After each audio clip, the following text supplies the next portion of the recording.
Welcome, welcome, welcome. This is Peter Winnick. I'm the founder and CEO at Thought Leadership Leverage, and you are joining us on the podcast today, which is Leveraging Thought Leadership. Today, my guest is Jeff Wheatman. He's a cyber risk evangelist. So he is regarded as a foremost expert in guiding public sector clients and Fortune 500 companies in connection with their cyber risk, which is obviously a big deal today. There's a whole bunch of other interesting things in his bio that I'm going to ignore because he's sitting here and I'd rather just talk to him. So, hey, Jeff, how are you? I am doing well, Peter. Thank you so much for having me. Yeah, somebody else wrote my bio. It's all true, but they definitely make everything look much more interesting than it has been to live it, frankly. Right, you should read it. You'll probably be impressed with yourself. You know what? My wife wrote it for me. I'm sure I sound very impressive. There you go. So let me ask you this. So, cyber's big, cyber risk is big, cybersecurity is big, et cetera, et cetera. And sort of snarkily, I'll say, so what, right? Meaning from a thought leadership perspective, because there's lots of people doing what you do, and it's a market that's growing and all that. Let's take this down this sort of path of thought leadership. How are you and have you, and do you plan to effectively use thought leadership to stand out from the crowd? Yeah, so it's a great question. It's actually been a core of what I've really been doing for a long time. And I think a lot of it is we have to take the things that happen and that we do in cyber and in third-party risk in this sort of all this landscape, and we need to turn that into language that the business cares about, right? In a nutshell, business executives care about three things: money coming in, money going out, and if something bad happens, who's going to take the blame for that? Mm-hmm. So we need to take all the things within cybersecurity and sort of contextualize that. So like as a very quick example, we know ransomware is a big problem. We know that ransomware in your third-party ecosystem, your supply chain, is a big problem. But if you go to your business folks and say, hey, we are worried about ransomware in our suppliers, they go, okay, whatever. But if you go to them and say, look, if they get hit with ransomware, they're down for a week, based on what our business executives are telling us, we're down for 2 weeks. You folks okay with that? And generally, they're not going to be okay with that. So then we can start to have that business anchored discussion rather than a bunch of technical people stuff that most people don't care about, frankly. So how are you and the organization using thought leadership? And let's sort of map the use of thought leadership against sort of maybe traditional sales pipeline, sure. Awareness, a prospect, qualifying. Do you think about it in those terms, or what's your plan? So it's interesting you asked that. I don't think about it in that terms because I've never been a salesperson. I've always been a management consultant kind of resource. So what I always do is I always sort of work backwards and say, okay, so what are your business goals? Like, what are your hopes, dreams, and aspirations? Then let's talk about what the dependencies are, and then we can talk about the potential impact. So as third-party risk, expanded ecosystem, supply chain risk, as an example, we may be doing a perfect job doing security, but our partners, we don't know what they're doing. So we need to understand that so that we can then go to our enterprise risk team, our executive leadership, and help them understand all of this stuff falls together under this big giant risk umbrella. So how do we then go about balancing investment, right? The need to run the business with the need to protect the business. We're hearing from a lot of executives, I'm sure you're hearing this too, that with the economy potentially turning, although who knows now, people are willing to accept more risk. Well, how do we build that in, and how do we then go out and But give me a specific example then. So I understand that, but give me a specific example of where thought leadership comes in. Is it you going out at conferences and speaking? Is it, original research? Is it writing and commenting? How do people know that you and the firm can punch above your weight because you're smart by observing the thought leadership that you're involved in? Right. So I'm a big believer in focusing on business value, and then all the other stuff comes from there. So what I've been doing a lot of, so I just got back from Toronto. I did 2 presentations at a CISO conference. I didn't talk about Black Kite at all, right? I talked about how you can communicate with executives that don't know anything about IT.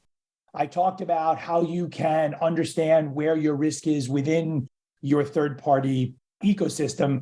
So stay there for a minute, though, because I want to dissect a couple of things you said. So you didn't talk about Black Kite, that's your company, right? Mm-hmm. Most people have been trained or think they've been trained to say, oh, if I'm going to a conference, I've got to deliver the infomercial on why Black Kite is the greatest company ever, and we have offices here, and here's our logo page, and like nobody cares. That's when people take out their phones during during your speech, or go to the restroom, or go grab another cup of coffee. So I love and this is where I was trying to get to, that thought leadership of, how do you effectively communicate to non-technical people? Like, okay, that's a universal piece that if you can give someone a nugget or two or three and say, well, this guy Jeff's pretty smart. Like I dig it. Oh, by the way, what does he do? Like, you almost intentionally bury the lead, and it's counterintuitive, but it's more impactful, because I'm sure, you just went to Toronto. How many folks came up after you and said, oh, tell me more, can we grab a coffee, or Tons. How might you help? Tons. And what's funny, and you nailed it, someone came up to the booth and said, that was a great talk. I don't know what you guys do. Can you tell me more? Right. And that's the value. And when I came on board here, I told them, I'm not going to go out and be a walking, talking commercial. That's not what I do. I want to help. Well, but I would argue that you are. I would argue, and I don't mean I would argue that you are, but you're doing it your way. You're doing it in a more authentic, less icky, don't feel like I need to take a shower kind of, like, I want to share great ideas and thinking with this population that can be helpful. And I know good things will happen, right? Like it's not, rainbows and unicorns. You're in front of the right group, giving the right message to get people to lean in. And I'm sure there were 6 or 8 or 10 other presenters that week, or that weekend at that event, right? How many of them took the path that you took versus were more self-informed? Every other vendor puts a marketing person on stage. Got it. That's But so I love that. Yeah. Again, back to the. So that's one. Yeah. The thought leadership. So here's something that I've been talking to people about. So people talk about vendor risk management, third-party risk management, supply chain risk management. And I said, you know what? It doesn't matter what you call it. You have risk because you do business with other people. Let's look at what that risk is. And you can call it whatever you want. And it's getting people to think differently about the problem. We talk to people in the US federal government as an example. They don't know anything about third-party risk management. They know supply chain risk management. But unless you know who's in the audience and who you're talking to, there were people public and private where I just came from. So, I think that's just one small thing, and it's not even brilliant, right? It's just, let's take the things we know and compartmentalize them so that it actually makes more sense and lands with the widest range of audiences, right? We know good movies are the ones that hit your heartstrings, and then maybe there's some action and some characters. So let's hit the widest range audience. And to me, that's what thought leadership comes down to, right? Can you say something short, pithy, and easy to understand that makes people go, never thought about that before, and would have hit the widest range? So we talked about, if you're enjoying this episode of Thought Leadership Leverage, please make sure to subscribe.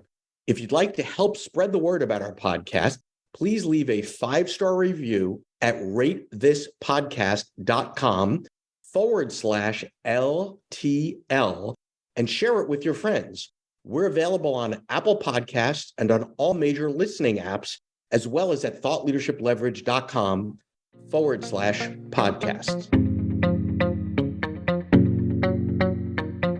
A conference, an event that you just went to and gave a good example there.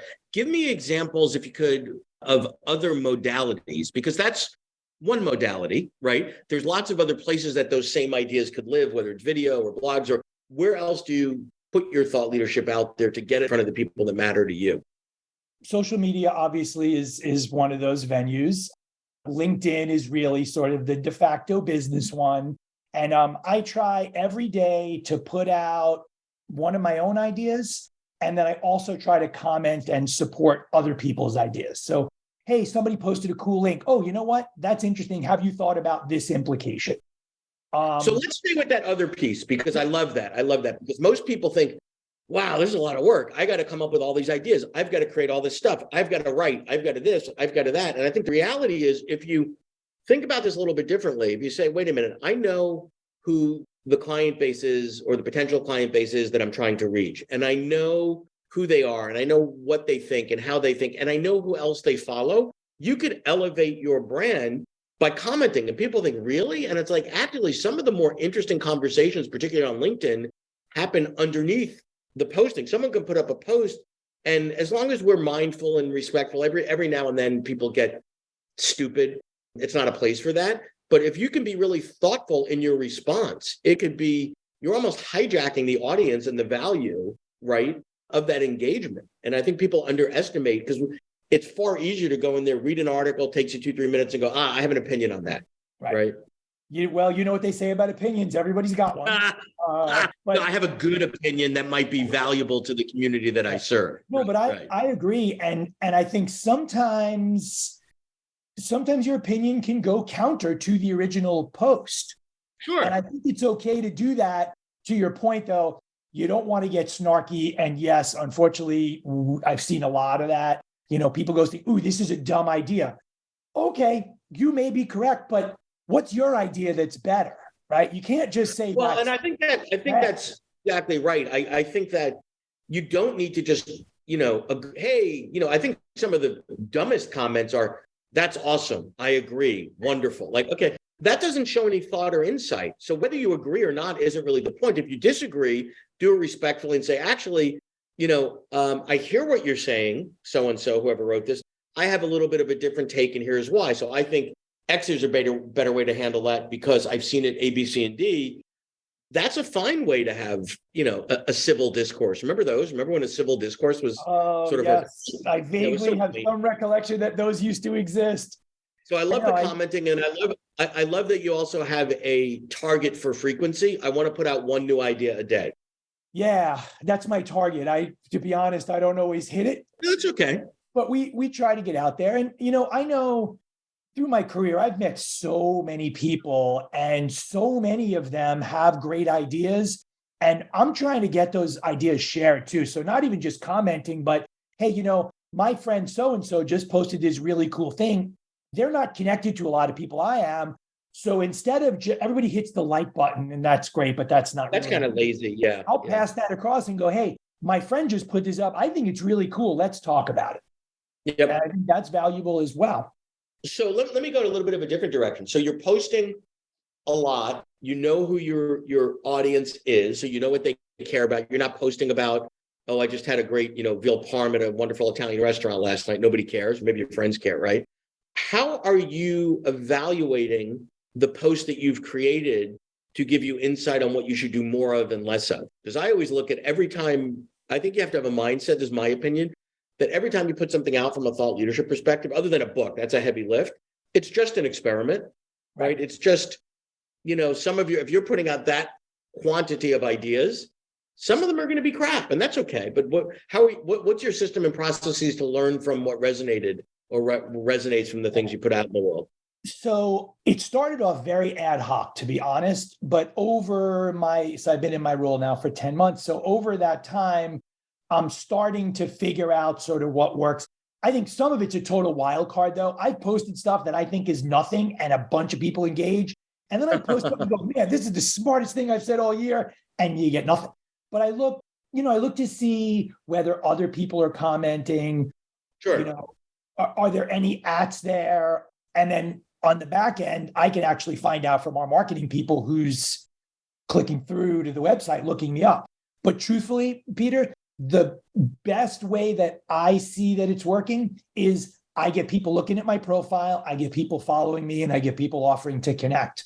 And that to me is the best judge, right? Because I want to be able to engage with as many people as possible. So, we're talking about the conference. I got off stage. I had 35 inbound LinkedIn connections as a result of the 2 presentations I gave. And that means the message landed. And now, and those 38 connections, because of where they originated from, Warren, your whatever mother-in-law's friends from Canasta, right? These are real viable connections. So I love a lot of what you're doing in terms of the committing to consistency and frequency, knowing who your audience is, multiple modalities. What about you doing anything where you're collaborating with others that are in this space or tangentially in the space to do things together? So the great thing is, coming from Gartner for so long, I have a lot of people who have since done what I've done. So I've actually been doing a lot of work with them. A buddy of mine who I was just up in Toronto, he just changed jobs. He and I are going to do a road show up in Toronto and Ottawa. Nice. I've been on a bunch of other podcasts from, former colleagues. And the one thing that I'm working on is trying to figure out what this evangelist job actually is, right? At its core, I think and I talk. Okay, that's great.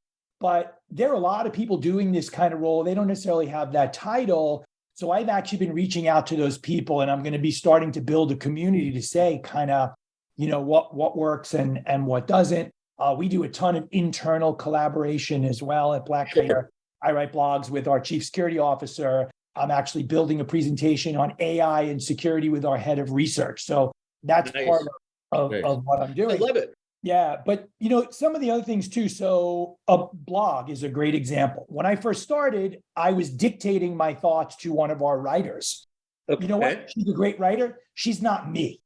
So I now have started writing my own blog with my voice and my weird sense of humor and my sort of, geeky kind of nerdy core. Yeah. And it's definitely resonating much, much more. I try to throw in one reference that someone should ask me, what does that mean? Because I'm trying to, you want to get people thinking. Yep. And then we're also. But I like the idea of finding and embracing your own voice with its quirks and all, because that's what attracts people to it, right? If you're just the outcome of a chat GBT, whatever, yeah, I might get the quote information from you, but I'm not getting that emotional resonance. And I'm not looking forward to, wow, Jeff, people do look forward to it, right? Like we've had clients say, oh, I don't know, I don't get anything out of the thought leadership, blah, blah, blah, blah, blah. And then they, let's say they publish a newsletter every 2 weeks and they miss it 1 week, right? And all of a sudden they're getting a bunch of inbound. What happened? They you don't realize that people are actually looking forward to hear what you have to say. Yeah. Well, I have a good friend of mine who's not even in this field. I've known him forever. So all of my blogs close with Wheatman out, right? Which is sort of an offhanded kind of, Ryan Seacrest. So he sent me a text. He was like, Wheatman out with smiley faces. I had no idea he was reading my blog. He doesn't do what we do. He's not in our industry. He runs a plumbing supply warehouse. It's a great job and it's important for that. But the fact that he's even interested in hearing, and frankly, I've known him for so long, he's not all that interested in hearing me. But I think you're right. And one of the things is I love, like my wife runs her own company. I love when she cross-posts my stuff, which I'll ask her to do every once in a while. Because then people who never saw that stuff and are not in security start to ask questions. And that's the key thing, right? Let's get people to ask questions and let's engage. And to me, that's true thought leadership. It's not about whether what I say is smart or unique. It's about whether what I say gets people thinking, right? And engaging and asking questions and providing their perspective. To me, that's the value of thought leadership. Everybody can get up on a podium and go, ooh, look how smart I am. As an example, people refer to me as an expert. I don't like that. I am an experienced practitioner. I know what I know because I've made a lot of mistakes in my life. But if others are referring to you as that, it's one thing for you to stand up there and say, I'm Jeff Wheatman, I'm an expert, because now I'm already thinking jerk, right? But if somebody else sort of bestows that to you, that's a signal of respect, of acknowledgement, and it's not blowing your own horn, right? Yeah, I suppose. I think maybe I, like a lot of people, have a little bit of imposter syndrome. So maybe, welcome to the club. Maybe that makes me feel uncomfortable for that reason. But I have to learn how to take compliments. Frankly, other people say, "Ooh, that was really smart," and I go, "Oh, okay." But it's exactly. Cool. Well, this has been a lot of fun, Jeff. I appreciate you sharing some of what you're doing, some of what's working, and good stuff. Good stuff. Thank you so much for spending some time with us today. My pleasure, Peter. It was great to get to know you, and thanks for having me. It's been a fun way to start off my morning. To learn more about Thought Leadership Leverage, please visit our website at thoughtleadershipleverage.com. To reach me directly, feel free to email me at peter@thoughtleadershipleverage.com. And please subscribe to Leveraging Thought Leadership on iTunes or your favorite podcast app to get your weekly episode automatically.